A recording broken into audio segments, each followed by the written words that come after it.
Now, girl, you know that I still love you, and you know that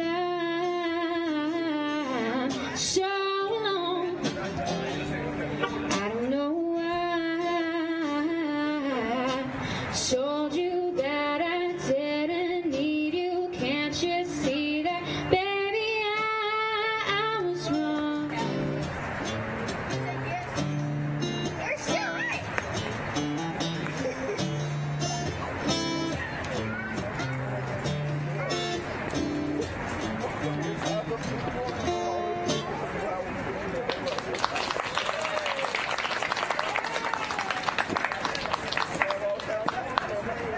Thank y'all. This next song is a song that Sturgill Simpson covered. I'm a really big Sturgill Simpson fan, and this is called Long White Line.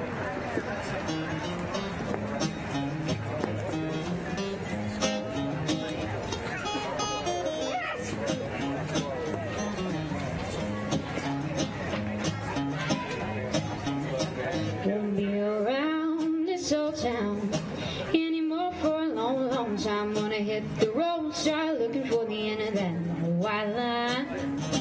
Gonna hit the road, start looking for the end of that long white line. When I woke up, my baby was gone. Without her, I ain't got no home. Gonna hit the road, start looking for the end of that long white line. Hit the road, start looking for the end of that long white line. Went to the bank to get my dough. I don't care where I go. This old rig is humming and rolling. She's doing fine. If somebody wants to know what's become of this so-and-so, tell them I'm somewhere looking for the end of that long white line. Tell them I'm somewhere looking for the end of that long white line. New York City, Old St. Joe, Albuquerque, New Mexico. This old rig is humming and rolling. She's doing fine.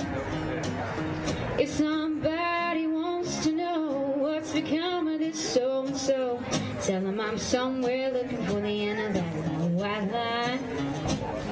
Tell them I'm somewhere looking for the end of that long white line.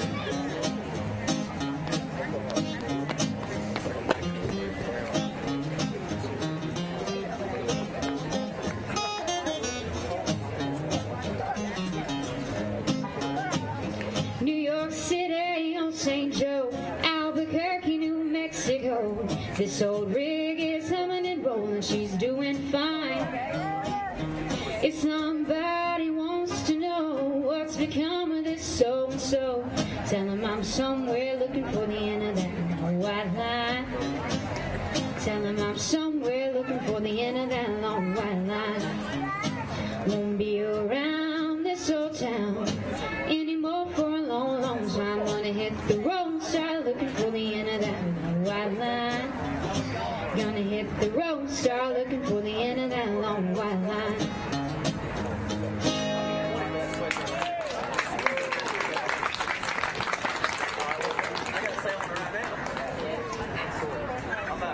Alright, thank y'all. This next one is actually an original song that I wrote, and I actually got to record it last week in my cousin's best friend's studio, so that was really cool. Thanks, Ryan. This is called Beneath the Smoke Rings, so here we go.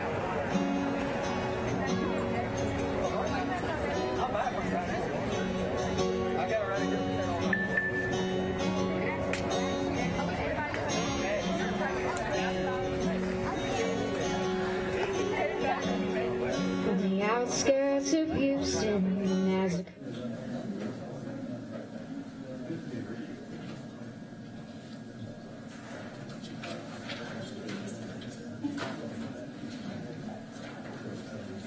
We want to thank everybody for coming out to today's board meeting. Can we please first have a moment of silence?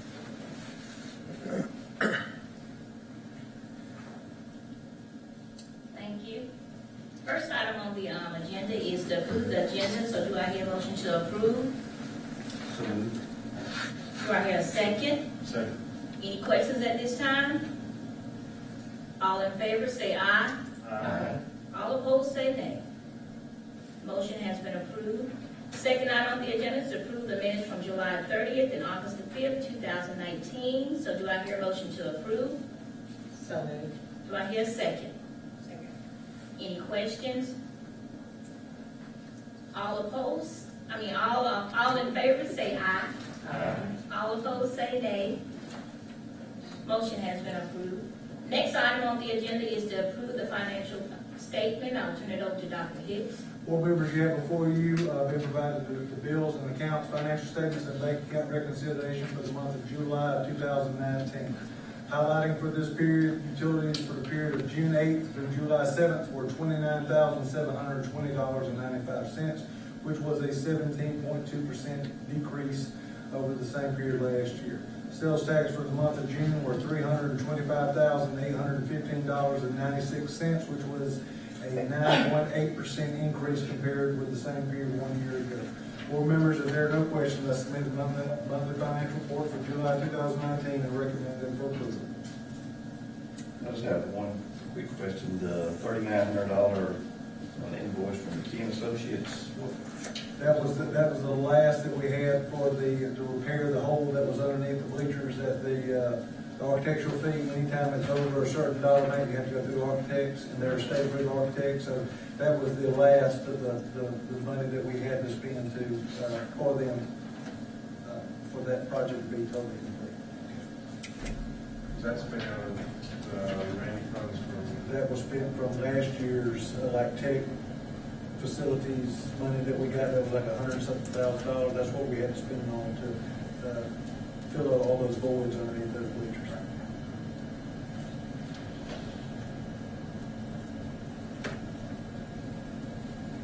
So do I hear a motion to approve? So moved. Do I hear a second? Second. Any additional questions?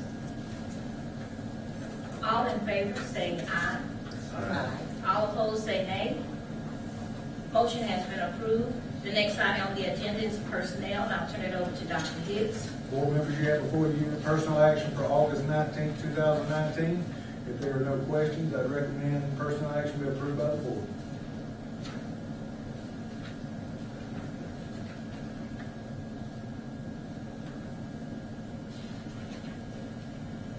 Do I hear a motion to approve? Do I hear a second? Second. Any questions at this time? On the Troy Elementary School, the leave of absences, we'll just fill those with, well, I guess the council. Kelly Services, and then will be used for the teaching spot, and hopefully with the sub, it might be, with the counseling spot, it might be where we can go some days with and some days without. That'll be something that Ms. Sims and her staff can work with to make it as least impactful as possible on the student. And on the support personnel, on the resignation, we'll have to fill that. That will have to be filled. Yeah, that's again, it has to go again 14 days. There's no exception to that, so it's advertised for 14 days. And then we'll reconvene either in a special call meeting or the next call board meeting to, a regular scheduled board meeting to have that position. And for the transfer to the middle school, what's our plan for that vacancy that increase? Well, currently at this time, once it would be approved by the board, we would work in the next few days to make sure the transition is smooth as possible. Then we do have some retired teachers that we can go to that can possibly fill in for that 14 days. Probably not the entire 14 days because we're going to give the teacher that's there a little bit of time to work with the teacher coming in, an advertised position, and then look and see what we can do with Ms. Sims. I've got faith in her. She's already been on it already. So hopefully we can have it with as least impact on those students as possible.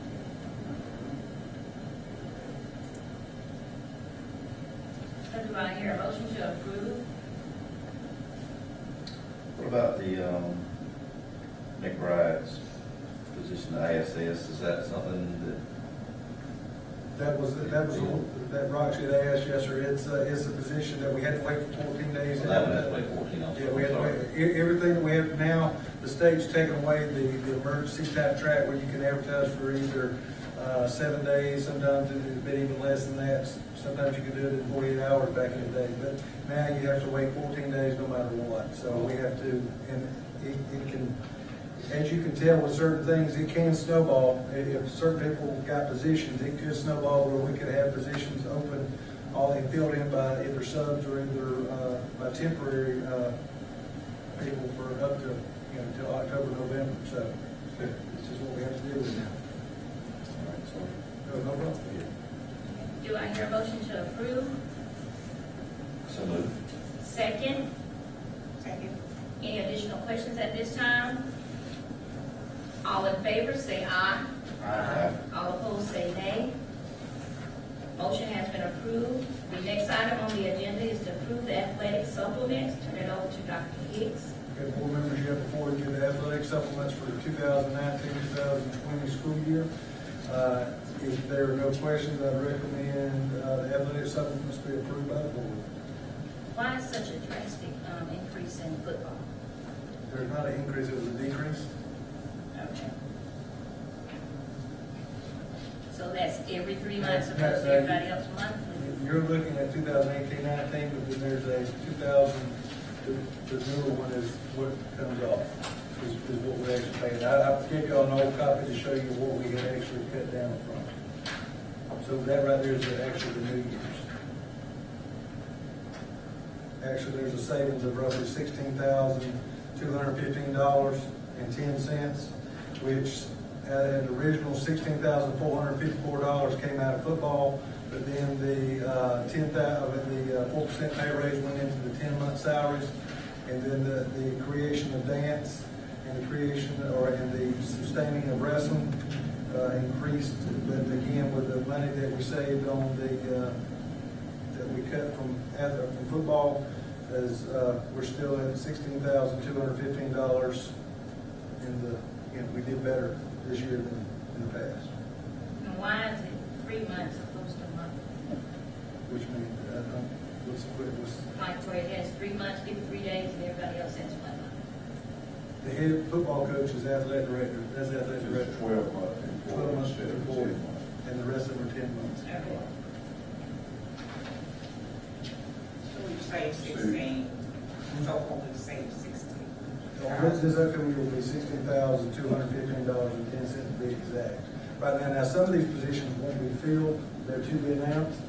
So again, it doesn't mean, as we've done in the past, even though they've been there, it doesn't mean they're going to be filled, but due to Title IX constraints, you have to offer the same amount of coaches as you do for males as for female sports. So again, if there's six, let's say we use an example, if there's 4 assistants for baseball, there has to be 4 assistants offered for softball. And same way with any other direct comparable sport. It can be softball, baseball, men's and women's basketball, and so on and so forth. This is going to sound ignorant, because it is. Is there a mandatory minimum for the number of coaches? No, there's not a mandatory minimum. But what you look at is how many students that you have, what we have in regards to, a lot of these are student assistants that we have to come from the university. Right now, if you're looking at by just direct people that we have that are hired by us that are full-time teachers, you have 1, 2, 3, 4, 5 teachers. And the rest of them are, I think 2 of them, one of them is an aide, and then the rest of them, 2 of them are aides, and then the rest of them are student assistants from the university that they get a $1,500 supplement for the whole year. So if you calculate that up by hours, they're probably making about a nickel an hour by the time they do everything they do. But I also want to make sure, I want to stress to the board that I know there's a lot of questions here, but again, the success that we've been able to have, not just in athletics, but also in our graduation rate, and with students being able to go to the next level, is also for granted to a lot of these coaches that give of their extra time. And again, compared to a lot of those other school systems, these $2,500 supplements are not a whole lot. So again, it's for what they give, they're appreciative, and I know that. and they do, there's a lot demanded of them, but they do work very, very hard, and, you know, throughout the whole summertime, even though some of them are not 10 months, they work throughout the summer, giving their time, and that's with all our sports, because off-season conditioning is not an option. It's mandatory. I'll just go, I know we haven't even made our motion yet, but since we're kind of in the discussion mode, it's really great when you look at this list of all the different things that we offer our students. I mean, it's awesome. But I know we're adding 2 additional things this year, so I know going forward, we have to be really careful about it. And I know we'll work with you, Dr. Hicks, as a board to help you decide which ones are worthwhile, because if you've got one student doing one thing, of course we can't offer that, so. Well, you're exactly right. I mean, it was, there's 2 things. Wrestling was on a grant, and this was, and right now I know that we'll have to see how many actually are signed up for wrestling. Same way it is with dance. I mean, right now there's a dance team. We just have to look at it and see, you know, but if there's other sports, and I'm just using examples. I mean, if there's, right now we're already to a co-ed soccer team. So that's, there's not a men's or women's, or men and women's, it's just a co-ed. You know, tennis, same way, we have one coach for both men's and women's. So we just have to evaluate and see, you know, what our next move is, you know, when it comes down to where we go, you know, in the future. So do I hear a motion to approve? So moved. Second? Second. Any additional questions at this time? All in favor, please say aye. Aye. All opposed, say nay. Motion has been approved. The next item on the agenda is the approved class ranking and grade point average. I'll turn it over to Dr. Hicks. Board members, we had, 30 days ago, we gave y'all an updated class ranking grade point average. This is what we have been doing in regards to the honors classes. AP courses, we're actually looking at doing a 0.5 increase on that. But this right here would also, because for NCAA, we have to make sure that it's in our policy as well as in our student handbook at the high school. So again, from there, we will have to submit it up. If it passed by the board, it will go up. And also, universities and colleges look at the LEA's grade point averages. They don't look at a standard 4.0 scale. Whatever the LEA's grade point average is, they will take that, so that we should see an increase in students' scholarships. You know, if this is approved in regards to the AP and equivalent courses. The equivalents would be a dual enrollment, but now as we've explained, and Ms. Faison and I have talked about this as well, a dual enrollment, if a student makes a B at the university in a dual enrollment class, yes, with us it would be a 4.5, but at Troy University it would be a 3. So it's under our transcript, it would fall under 4.5, but at university we don't have any bearing on the university's transcript, so it would fall underneath whatever the university is grade. If it's enterprise community college, those are, you know, whichever one, it would fall underneath that. But AP courses and equivalent would go to a 0.5 higher scale, so it'd be a 5.5, and this is equivalent to what is offered at Alabaster City System. Okay, when you're stating students who do not meet this qualification at the end of the senior year will have that recognition on the transcript by June 1st, but will not be recognized at graduation. Elaborate on that for me. Okay, what we're talking about right there is basically as far as being anything such as a valedictorian or anything, if it's not done, it can be added to their transcript. So when they're sent off to colleges, it can be sent. But again, as far as recognizing, as far as like, you know, honors nights and things of that nature, if it's not there, we can't recognize it if it's not there.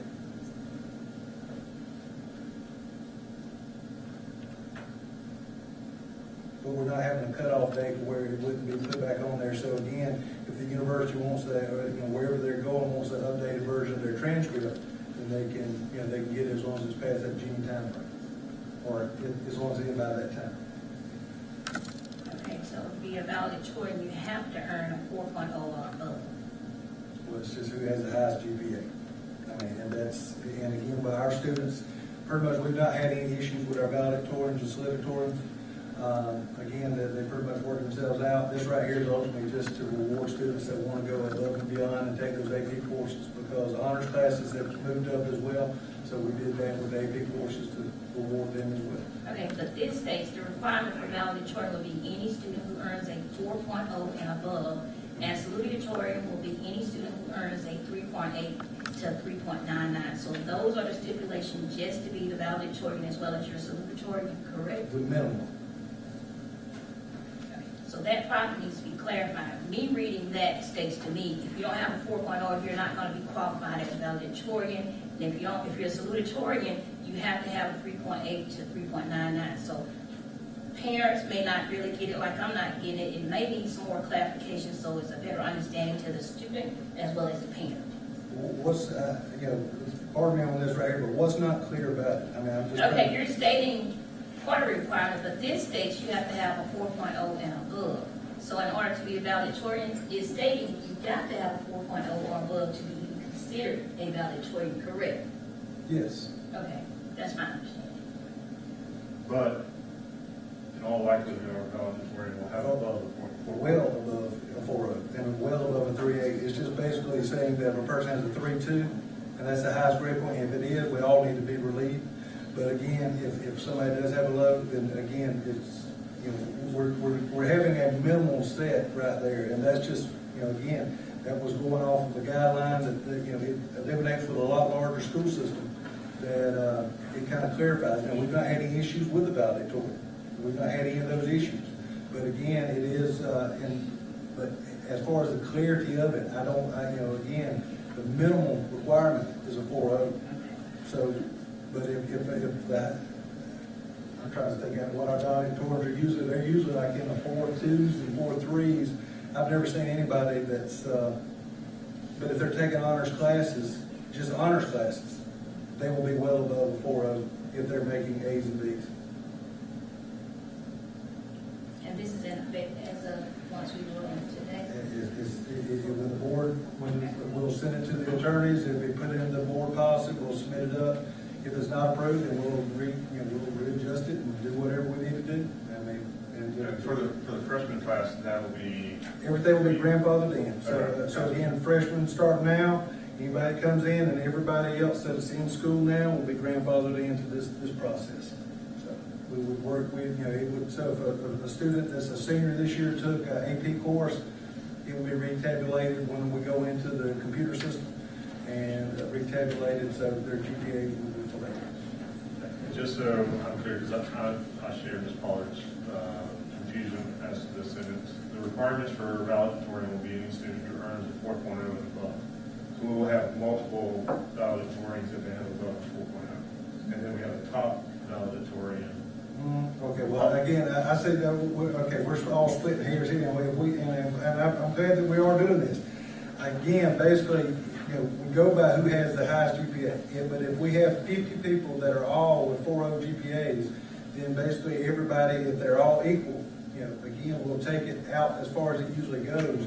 But usually it works out to where there's somebody a little bit ahead of the other ones. I don't think, have we had any co-valedictorians here? I've never been, in 9 years, I've not seen one yet, and I've not had any issues other than one person that moved in that thought they should have been. But other than that, that was worked itself out long before that. But other than that, everything is just basically saying that minimum of 4.0 would be a minimum to be the valedictorian, and a 3.8. But now there again, if that was on a regular 4.0 scale, it would be really concerning to a degree, because you are limited there. But again, we are taking up the increasing, and we've already been practicing this already. All we're doing is clearing up in the books now in regards to the AP courses. We can take it back down to 5.0, and it's the same as the honors classes. So again, what we're trying to do right here is promote this right here, so that students, if they do take these advanced classes, they are rewarded, and they're not afraid to make a lower grade by taking a more challenging class. It's really a college class and a college preparatory class. And the dual enrollment, does that include technical classes offered through we've not looked at that in regards to those type of dual enrollment courses. We've been looking at basically the academic sides of it as far as academic courses. Now, again, in the career tech, they are taking English 101 or something of that nature, yes. But if they're taking, that would be something we just have to look at. We'd have to examine at that time. So do I hear a motion to approve? So moved. Second, Second. any additional questions? All in favor, say aye. All opposed, say nay. Motion has been approved. Any delegations at this time? No, ma'am. Next, we have, comments from the board member. We'll start with Ms. Roxy Kitchens. I don't really have anything tonight, just I've heard nothing but good things about the first 2 weeks of school. It sounds like everything's going on very well. That's all I have. Their faces are very excited to be back, and we're glad to have you back. Like I said, we're here for you. If you need us for just anything, just call us.